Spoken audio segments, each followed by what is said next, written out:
7 Golden Age stars who still haunt the Hollywood studios. Hollywood's golden era gave us unforgettable stars whose performances continue to captivate audiences decades after their final curtain calls. But for some of cinema's most iconic figures, it seems the final curtain never truly fell. From the hallowed sound stages of Paramount to the storied corridors of MGM, security guards, crew members, and visitors have reported chilling encounters with apparitions of Hollywood royalty who apparently never got the memo that their scenes had wrapped. Today, we're exploring the spine-tingling stories of 7 legendary stars whose spirits reportedly still wander the studios where they once brought movie magic to life. These aren't just urban legends whispered by tour guides. These are documented encounters reported by seasoned industry professionals who found themselves face to face with Hollywood history in its most supernatural form. From a Latin lover who refuses to fade to black, to a blonde bombshell whose reflection appears in mirrors where she once prepared for immortal performances, these stories will make you wonder if some stars truly are eternal. And wait until you hear about the ghostly presence in room 928 of the Roosevelt Hotel. What witnesses have experienced there will send shivers down your spine. Authors go everywhere nowadays. Why, in London, I even met actors and actresses in society.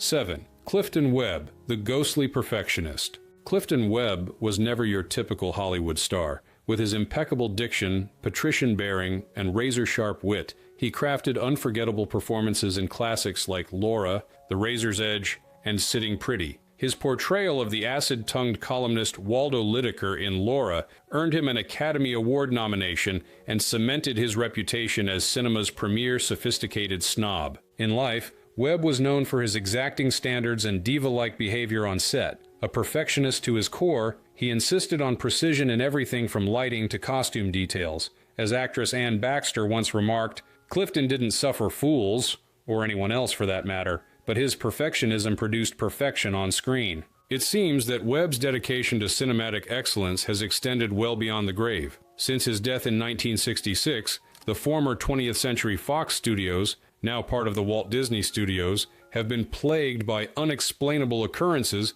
that many attribute to Webb's fastidious ghost. His former dressing room on the Fox lot was notorious, reveals longtime studio electrician Raymond Martinez. We'd set the temperature to 72 degrees because the new occupant requested it, and within an hour, it would be back at a chilly 65, exactly what Webb always demanded during his time there. We'd check the system, find nothing wrong, reset it, and the same thing would happen again. The temperature anomalies might be dismissed as mechanical glitches, but harder to explain are the numerous reports of lights being affected whenever Webb's films were being discussed or screened in certain areas of the studio. I was giving a tour to film students in 2018, and we stopped in Soundstage 14, where Laura had partially been filmed, recounts former studio archivist Margaret Wilson. When I mentioned that this was where Clifton Webb had delivered his famous "I'm not kind, I'm vicious" line, the overhead light directly above me crashed to the floor, missing me by inches.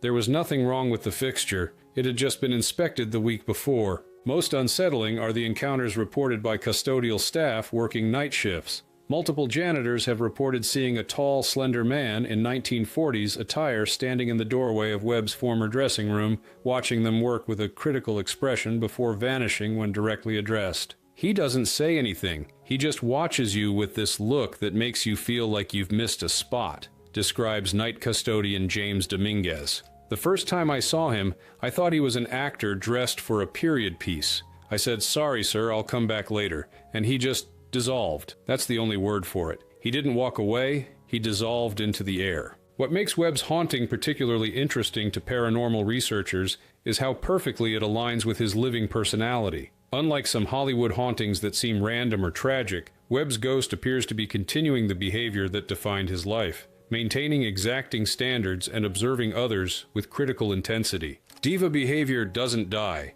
it lingers, notes paranormal investigator Rebecca Summers, who has documented the Webb phenomena. Some spirits seem confused or lost after death. Not Webb. He seems to be doing exactly what he always did, ensuring everything meets his impeccable standards. In a particularly Webb-like manifestation, visitors to the Fox commissary occasionally report hearing a disembodied voice making cutting remarks about modern fashion choices or poor posture. These auditory events are often accompanied by the distinct smell of Webb's signature cologne, Penhaligon's Blenheim bouquet. Whether you believe in ghosts or not, there's something oddly comforting about the thought of Clifton Webb still maintaining his exacting standards in the afterlife, a perfectionist for eternity, ensuring that the studio where he created movie magic continues to meet his impeccable expectations. Around and around the rugged rocks, the ragged rascal ran. 6. George Reeves, the Man of Steel's final flight. For millions of Americans in the 1950s, George Reeves wasn't just an actor playing Superman, he was Superman. His portrayal of the Man of Steel in Adventures of Superman made him one of television's first superstars, and forever linked him to the character. But Reeves's story ended in tragedy rather than triumph when he died of a gunshot wound in 1959 in what was officially ruled a suicide, though controversy and conspiracy theories have surrounded his death for decades. Perhaps it's this unresolved ending that explains why Reeves's spirit seems unable to rest. At Warner Brothers Studios, where much of Adventures of Superman was filmed, reports of Reeves's ghostly presence have persisted for over 60 years. The most active area is definitely Soundstage 5, explains retired security guard Vincent Delaney, who worked at Warner Brothers from 1978 to 2005. That's where they filmed many of the Daily Planet office scenes. Night guards routinely reported hearing typewriter keys clacking when the building was empty. When they'd investigate, the sound would stop, but they'd feel a cold draft pass by them, like someone rushing past in a hurry. Even more unsettling are the reports from Reeves's former dressing room, which has been repurposed many times over the decades, but continues to generate inexplicable phenomena. Maintenance workers refuse to enter the room alone after numerous reports of a male voice firmly stating, "I'm still here." The voice has been recorded on at least 3 separate occasions during paranormal investigations, though the studio doesn't officially acknowledge these events. The cape never left the studio, says paranormal researcher Dr. Eleanor Jenkins, who has studied the Reeves haunting extensively. By that, I mean the essence of Superman, and by extension George Reeves, seems permanently imprinted on the Warner lot. Several witnesses have reported seeing a tall man in a suit, not the Superman costume, standing at the window of the dressing room, looking out as if waiting for someone. Perhaps the most chilling manifestation occurs in the form of sound rather than sight. Several nighttime security guards have reported hearing a single gunshot echoing from empty buildings on the anniversary of Reeves's death. When investigated, no evidence of any disturbance is ever found. I was doing my rounds on June 16, 2010, the anniversary of his death, though I didn't make the connection at the time, recounts former guard Thomas Wilson. Around 1 a.m., I heard what was unmistakably a gunshot from inside Soundstage 5. It was loud enough that I called for backup before entering. We searched every inch of that building. Nothing. No evidence anyone had been there. Later I looked up when Reeves died. Not just the date, June 16, 1959, but the time, approximately 1 a.m. That was my last night shift at Warner Brothers. I requested day shifts only after that. What makes the Reeves haunting particularly poignant is how it mirrors the ambiguity of his death. Just as questions linger about whether his end was suicide or murder, his spirit seems caught between worlds, neither fully present nor completely gone. Costume department employees have reported finding the storage area for Superman memorabilia in disarray, despite being securely locked, with the original cape, kept as a treasured archive item, removed from its preservation box and laid out as if ready for wear. On each occasion, the security system showed no evidence of entry. There's a sadness to this haunting, observes Jenkins. It feels like someone trying to reclaim their identity. Remember, Reeves struggled with being typecast as Superman. It overshadowed everything else in his career. Perhaps in death, he's still grappling with the role that defined him, and ultimately may have contributed to his demise. Whether you view these phenomena as genuine paranormal activity, or merely the power of suggestion affecting people in a place with strong historical associations, the persistence of these experiences across decades and reported by unrelated witnesses suggests that something of George Reeves, the man who could leap tall buildings in a single bound, still walks the Warner Brothers lot, unable or unwilling to make his final exit. First of all, I'm stage struck, and I think they all know that. Secondly, I try to get a film that has audience. 5. Joan Crawford, the ultimate stage mother. Joan Crawford built her legendary career on an iron will and ferocious determination. From her breakthrough in Our Dancing Daughters to her late career resurgence in Whatever Happened to Baby Jane, Crawford approached every role with an intensity that became her trademark. That same formidable presence reportedly continues to manifest at MGM's historic backlots, now Sony Pictures Studios, where Crawford filmed many of her greatest successes. Joan Crawford was known for controlling every aspect of her image and performance, explains film historian Diana Winters. She would arrive hours early to position lights, adjust set decoration, and essentially direct her own scenes, regardless of who was actually in the director's chair. It makes a certain sense that a personality that's strong might leave an imprint that survives physical death. The most consistent reports come from Stage 12, where Crawford filmed emotional scenes for Mildred Pierce, the 1945 film that won her an Academy Award. Crew members working late have described sudden dramatic temperature drops, as much as 20 degrees in seconds, that affect only specific areas of the soundstage. I was rigging lights for a shoot scheduled the next day, recalls lighting technician Mark Jensen. It was August in Los Angeles, around 85 degrees outside, and the air conditioning wasn't even running yet. Suddenly, the area around the east wall turned freezing cold. I could see my breath. I called out thinking someone had opened a door, but I was alone. Then I remembered. That was where they had built the restaurant set for Mildred Pierce. Crawford's big confrontation scene was filmed right where I was standing. Even more disturbing are the experiences reported in the studio's vintage dressing rooms. Makeup artists preparing actors in Crawford's former dressing room have repeatedly reported finding their carefully arranged makeup tables completely reorganized overnight, with items positioned in the precise way Crawford preferred her own cosmetics arranged. The crew refuses to work alone when Joan's scene is playing back, says post-production supervisor Elaine Rodriguez.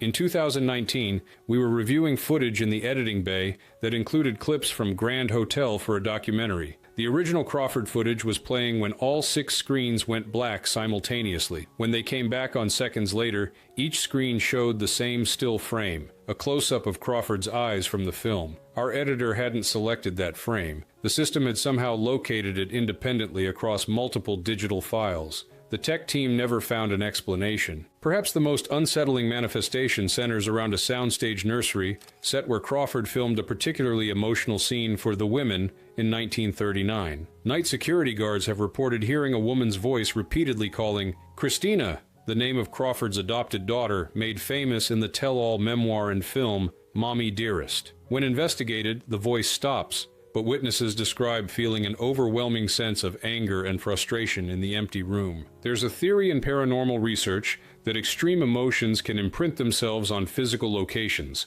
explains Dr. Raymond Fisher, who has documented studio hauntings for 3 decades. Crawford's relationship with her daughter was famously troubled, and she filmed intense scenes involving mother-child dynamics on these very sound stages. Those powerful emotions, combined with Crawford's legendary force of will, could explain why her energy remains so potent decades after her death. Most recently, during the 2021 renovation of the original MGM backlot streets, now owned by Sony, construction workers reported tools being moved overnight, and, in one particularly bizarre incident, finding a 1930s-style wire coat hanger balanced atop a stack of building materials, an eerie echo of the most infamous scene from Mommy Dearest. Security cameras showed no one entering the secured area. Whether you view these occurrences as genuine haunting or merely coincidences magnified by Crawford's larger-than-life legacy, they speak to how thoroughly this formidable star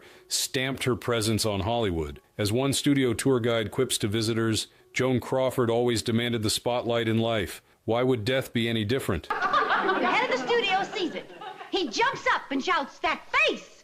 That face! Get me that girl!" 4. Lucille Ball, Laughter from Beyond. Lucille Ball revolutionized television with I Love Lucy, creating a template for the sitcom that influences the medium to this day. Her perfectionism, business acumen, and extraordinary comic talent made her not just a star, but a pioneering executive when she and husband Daisy Arnaz founded Desilu Productions, which later evolved into Paramount Television. It was at Desilu Studios, now part of the Paramount lot, where Ball created her television empire, and where her presence reportedly remains decades after her death in 1989. Unlike some Hollywood hauntings that feel melancholy or threatening, encounters with Ball's spirit are often described as playful and energetic, much like her on-screen persona. Lucy's still here, just off camera, says veteran sound engineer Thomas Martinez, who has worked at the studio for over 4 decades. We'll be in the middle of a sound mix in studios 41 or 43, the original I Love Lucy sound stages,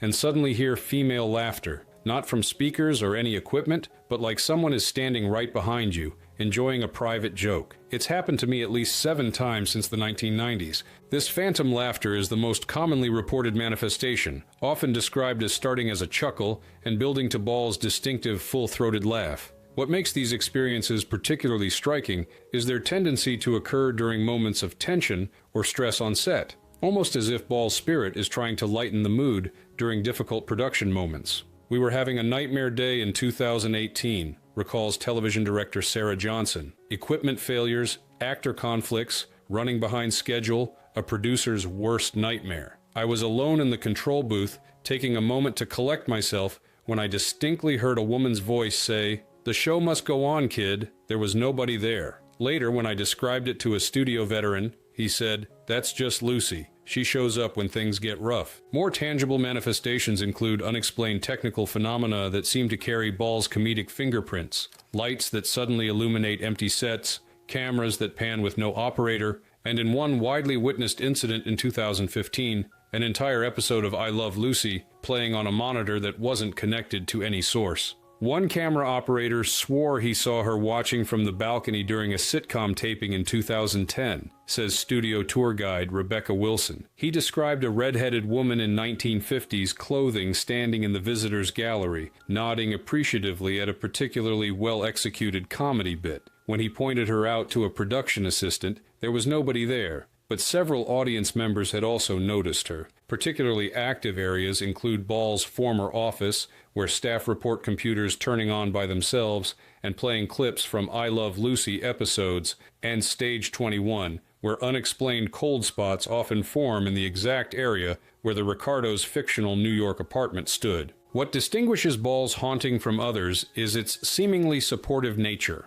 Unlike spirits that appear to be trapped or reliving trauma, Ball's presence feels intentional, as if she's still taking an active interest in productions occurring in the spaces she once dominated. Lucille Ball broke barriers for women in television both on screen and in the executive suite, notes television historian Dr. Eleanor Hughes. She fought for quality and innovation throughout her career. If her spirit does indeed linger at the studio she built, it would be entirely in character for her to continue producing from beyond, ensuring the work meets her standards. In a touching tribute to these persistent experiences, current Paramount television productions often place a small vase of roses, Ball's favorite flower, in the corner of Studio 41 before beginning a new show. Staff claim this gesture seems to correlate with smoother production days and fewer technical glitches. As longtime Paramount stagehand Miguel Sanchez puts it, most of us don't talk about it officially, but we all know. Lucy's still making sure the show goes on,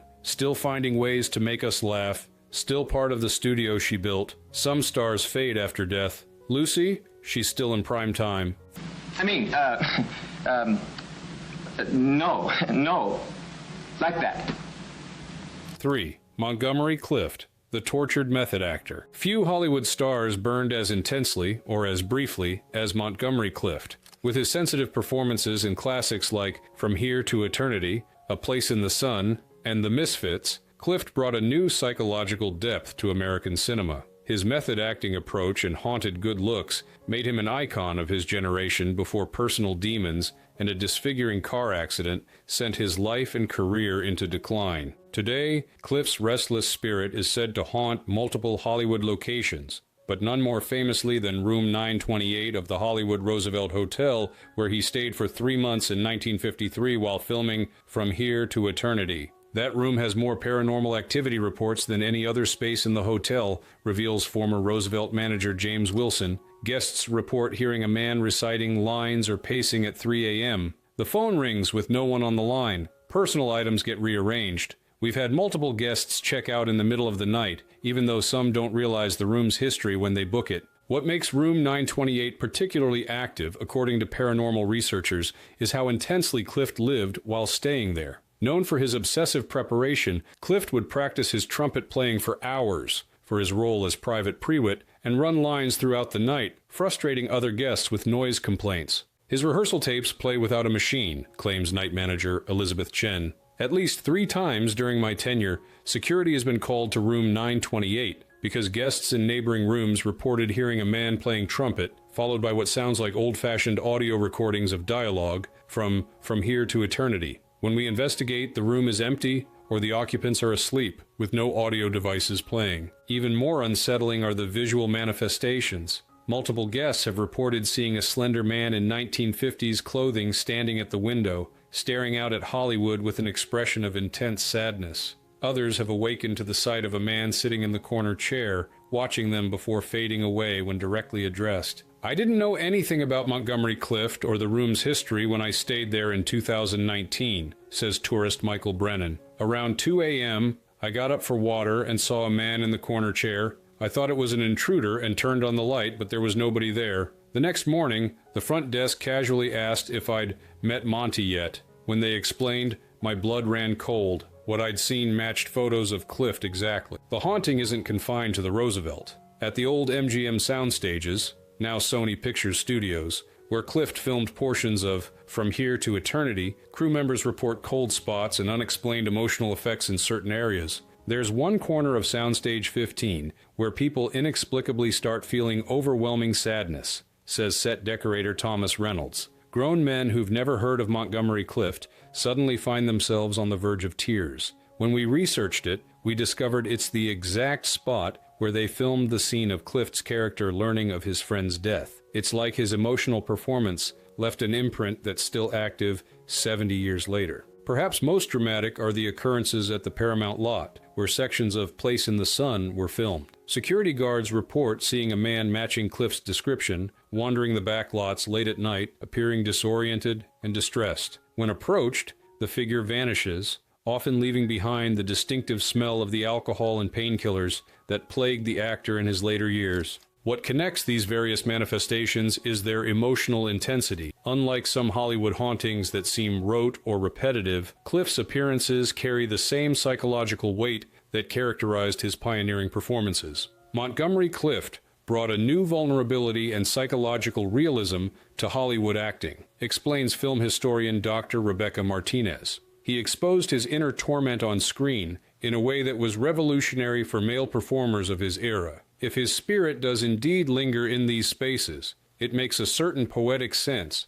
that it would continue to project that same emotional intensity beyond death. For the staff who regularly encounter these phenomena, there's a deep sadness to Clift's haunting, the sense of a brilliant artist whose demons followed him even beyond the grave. Guests in room 928 often report hearing crying in the bathroom at dawn, says Roosevelt housekeeping supervisor Gloria Mendez. Not scary crying, heartbreaking crying, like someone in real pain. Monty didn't have a happy life. Maybe he doesn't have a happy afterlife either. Dad, honest, she's just dumb.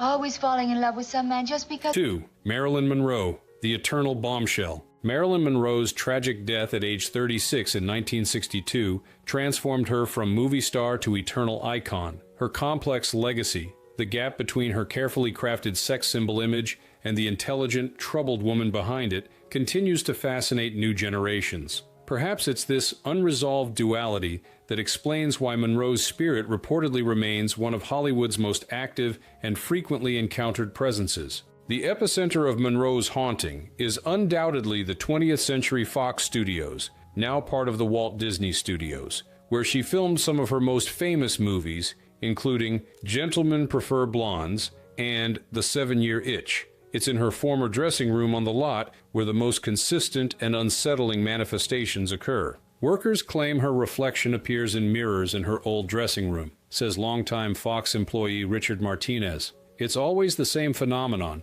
Someone is alone in the room, they turn away from the mirror, and when they look back, they momentarily see Marilyn's reflection instead of their own. It lasts just a second or two, but it's happened to dozens of people over the decades. These mirror appearances are typically described not as frightening, but as melancholy. Monroe appearing as she did in her final Fox film, Something's Got to Give, which remained unfinished at her death. The apparition never speaks, but gazes sadly at her own reflection before fading. Even more common are sensory experiences that seem to carry Monroe's signature. The distinctive Chanel No. 5 perfume she famously wore as her only bedtime attire frequently manifests in areas where she spent significant time. Cold spots and perfume smells where she used to prep for scenes are almost daily occurrences, notes Elaine Wilson, who worked in costume maintenance at Fox for over 30 years. You'll be hanging costumes, and suddenly it's 20 degrees colder in one specific spot with this overwhelming scent of Chanel No. 5. The first time it happened to me in 1985,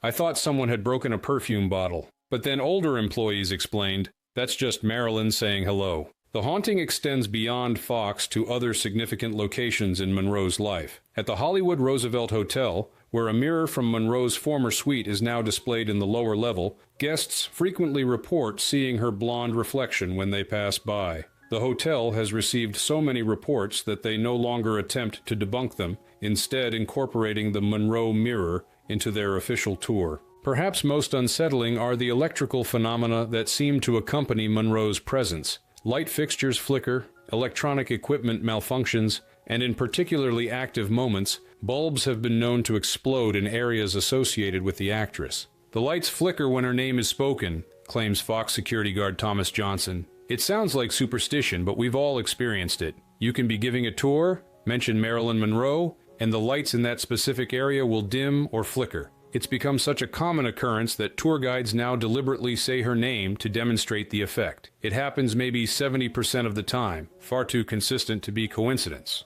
What distinguishes Monroe's haunting from others is how it seems to reflect the dualities of her life. The manifestations contain both the glamour of her public image, the perfume, the blonde beauty in the mirror, and the sadness of her private struggles, particularly in how the apparition is most often described as melancholy or wistful rather than frightening. Studio staff avoid the hallway after dark, notes historian and former studio archivist Margaret Wilson. Not because they're afraid, but because there's something heartbreaking about the energy there. People describe feeling an overwhelming wave of loneliness and sadness when walking past her former dressing room late at night. Several have reported hearing soft crying from inside when the room was empty and locked. Paranormal researchers suggest that Monroe's spirit may linger because of the unresolved nature of her death, officially ruled a probable suicide but surrounded by conspiracy theories and unanswered questions. Others propose that her complicated relationship with her own image, the gap between Marilyn, the construct, and Norma Jean, the person, created a psychological split that continues beyond physical death. If you consider how much Marilyn Monroe struggled with her identity in life,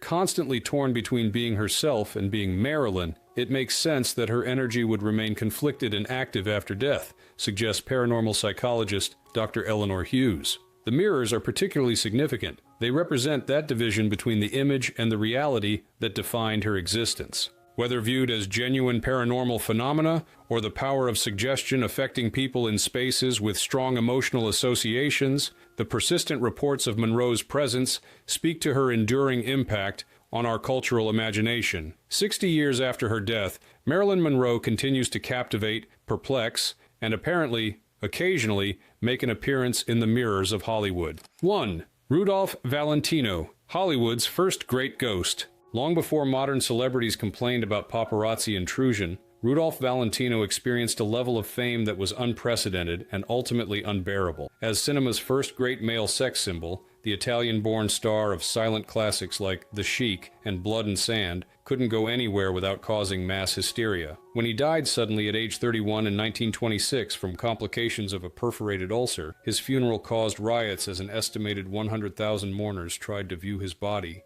Given the extraordinary emotional energy surrounding his life and death, perhaps it's not surprising that Valentino's spirit reportedly refuses to leave Hollywood behind. His ghostly presence has been documented at multiple locations, making him cinema's most actively haunting former star. Seen in full costume wandering the halls of Paramount's sound stages, confirms longtime Paramount security supervisor Vincent Rodriguez. I was skeptical until I experienced it myself. In 1998, I was doing a night patrol when I saw a man in what looked like period costume, riding boots, jodhpurs, the whole early Hollywood getup, turn a corner ahead of me. I called out that the lot was closed to productions, but when I rounded the corner, the hallway was empty. There was nowhere he could have gone. No doorways, no exits. Rodriguez isn't alone. Dozens of Paramount employees have reported similar sightings over the decades, a slender man in 1920s riding clothes, or sometimes a flowing desert costume reminiscent of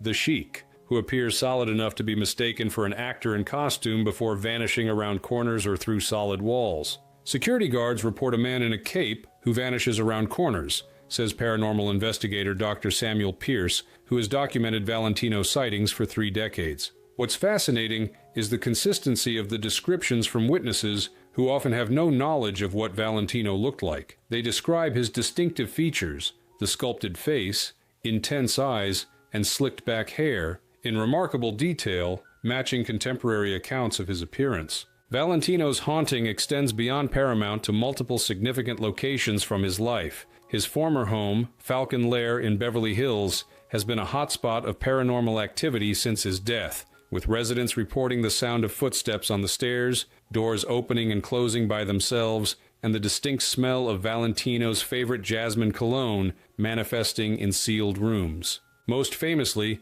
Valentino is said to haunt his final resting place at the Hollywood Forever Cemetery, where visitors and staff have reported seeing a dark-clad figure that matches his description standing near his crypt before fading away. The Lady in Black, a mysterious woman who visited Valentino's grave with roses for decades after his death, claimed to have seen and communicated with his spirit multiple times, though skeptics dismissed her as a publicity seeker. They say he's looking for his final close-up, notes Hollywood historian Diana Martinez. There's a theory in paranormal research that spirits remain earthbound when something is unfinished. Valentino died at the absolute peak of his fame, with major projects planned and a tumultuous personal life. If any Hollywood figure had unfinished business, it was Rudolph Valentino. What distinguishes Valentino's haunting from others is its longevity and consistency. While some Hollywood hauntings seem to fade over time, Valentino sightings have remained remarkably constant for nearly a century, with the most recent documented encounter occurring in 2022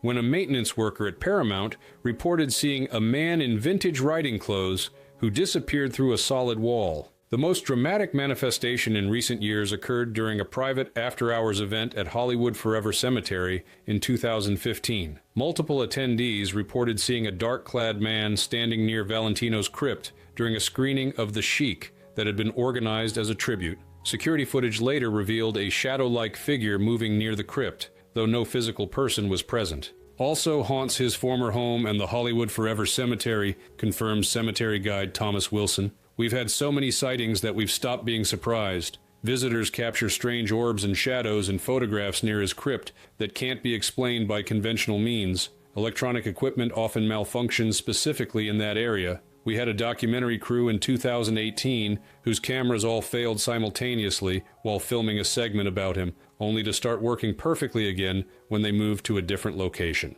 Paranormal researchers suggest that the intensity of emotion surrounding Valentino's death, the mass hysteria, the global outpouring of grief, may have created what they call a psychic imprint that maintains his presence decades after his physical death. Others point to his unfulfilled ambitions and the abrupt truncation of his meteoric career as potential reasons his spirit might remain active. For the staff who regularly encounter these phenomena, there's something poetic about cinema's first great star becoming its most persistent ghost, continuing to walk the halls of film studios and stand before adoring fans nearly a century after his physical form exited the stage. There's nothing frightening about Valentino's presence, says Rodriguez. He seems to be doing what he always did, inhabiting the spaces where he created movie magic, appearing as if waiting for a director to call action. In life, he was a performer to his core. Why would death change that fundamental aspect of his identity?